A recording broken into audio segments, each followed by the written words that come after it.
ರುದ್ರ ಯಾವ ಪರಮ ಪವಿತ್ರವಾದಂತಹ ಶುಭ ದಿವಸದಲ್ಲಿ ವಿಘ್ನಗಳಿಗೆ ಒಡೆಯನಾದಂತಹ ವಿಘ್ನೇಶ್ವರನ ಮುಂಭಾಗದಲ್ಲಿ ಯಾವ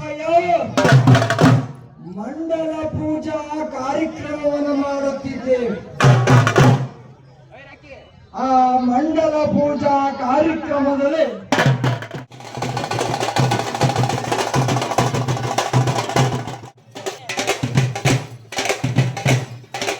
ಯಾವ ಮಂಡಲ ಪೂಜೆಯನ್ನು ಮಾಡುತ್ತಿದ್ದೇವೆ. ಆ ಮಂಡಲ ಪೂಜೆಯಲ್ಲಿ ಕೂಷ್ಮಾಂಡ ಬಲಿ, ಕದಳಿ ವೃಕ್ಷ ಬಲಿಯನ್ನು ನೀಡುತ್ತಿದ್ದೇವೆ. ಆ ಮಂಡಲದ ಪೂಜೆಯಲ್ಲಿ ಸುದರ್ಶನ ಚಕ್ರವನ್ನು ಧಾರಿಸಿ ಆ ಸುದರ್ಶನ ಚಕ್ರದಲ್ಲಿ ಕೂಷ್ಮಾಂಡ ಬಲಿಯನ್ನು ನೀಡುತ್ತಿದ್ದೇವೆ.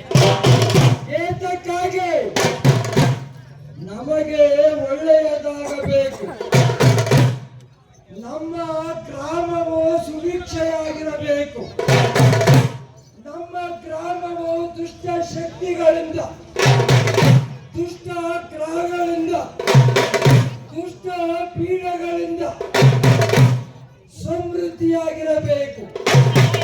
ಯಾವುದೇ ದುರಿತ ದೋಷಗಳು ಬಾರದಂತೆ ಗ್ರಾಮದ ದೃಷ್ಟಿ ನಿವಾರಣೆಗೋಸ್ಕರವಾಗಿ ಆ ಕೂಷ್ಮಾಂಡ ಬಲಿಯನ್ನು ನೀಡುತ್ತಿದ್ದೇವೆ. ಹೊಲರೆ ಬಾಪುರೆ ಕದಳಿ ವೃಕ್ಷದೊಂದಿಗೆ ನಿಮ್ಮ ಮೇಲಿರುವಂತಹ ಯಾವುದೇ ದುರಿತ ದೋಷಗಳು, ದೃಷ್ಟಿ ದೋಷಗಳು ನಿವಾರಣೆಯಾಗಲು ಸಕವಾಗಿ ಆ ಕದಳಿ ವೃಕ್ಷವನ್ನು ಬಲಿ ನೀಡುತ್ತಿದ್ದೇವೆ. ಹೊಲರೆ ಬಾಪುರೆ ಗ್ರಾಮದ ಒಳತಿಗಾಗಿ ಈ ಮಂಡಲ ಪೂಜೆಯನ್ನು ಮಾಡುತ್ತೇವೆ. ಭಯ ಭಕ್ತಿಯಿಂದ ಈ ಮಂಡಲ ಪೂಜೆಯನ್ನು ನೀವು ಕಣ್ತುಂಬಿಕೊಳ್ಳಬೇಕು. ಯಾವ ವಿಘ್ನಗಳಿಗೆ ಒಡೆಯನಾದಂತಹ ಆ ವಿಘ್ನಕರ್ತಕನಾದಂತಹ ಪರಶಿವನ ಮೋಹದ ಕುಮಾರನಾದಂತಹ ಆ ವರಸಿದ್ಧಿ ವಿನಾಯಕನ ಮುಂಭಾಗದಲ್ಲಿ ಈ ಮಂಡಲ ಪೂಜೆಯನ್ನು ಮಾಡುತ್ತಾ ಕಾರ್ಯಕ್ರಮಕ್ಕೆ ಮುಕ್ತಾಯವನ್ನು ನೀಡೋಣ.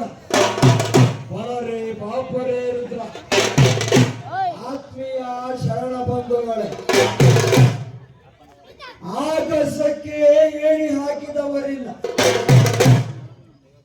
ಆಕಾಶಕ್ಕೆ ಏಣಿ ಹಾಕಿದವರಿಲ್ಲ, ಉರಿಯುವಂತಹ ಬಿಸಿಲಿಗೆ ಬೆಂಕಿ ಹಚ್ಚಿದವರಿಲ್ಲ.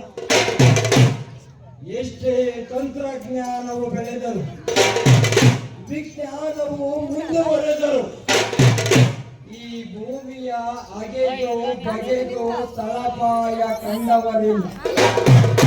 ಬೀಸುವಂತಹ ಗಾಳಿಯನ್ನ ತಡೆದು ನಿಲ್ಲಿಸಿದವರಿಲ್ಲ. ಹೊಲರೆ ಬಾಪುರೆ ಪ್ರತಿ ವರ್ಷದಂತೆಯೂ ಈ ಹೊಸಪಾಳ್ಯ ಕ್ಷೇತ್ರದ ವಿನಾಯಕ ಗೆಳೆಯರ ಬಳಗದವರು ಆ ವಿನಾಯಕ ಮೂರ್ತಿಯನ್ನು ಪ್ರತಿಷ್ಠಾಪಿಸುವುದನ್ನು ಅರಿತು ನಡೆಯುವುದಿಲ್ಲ. ಹೊಲರೆ ಬಾಪುರೆ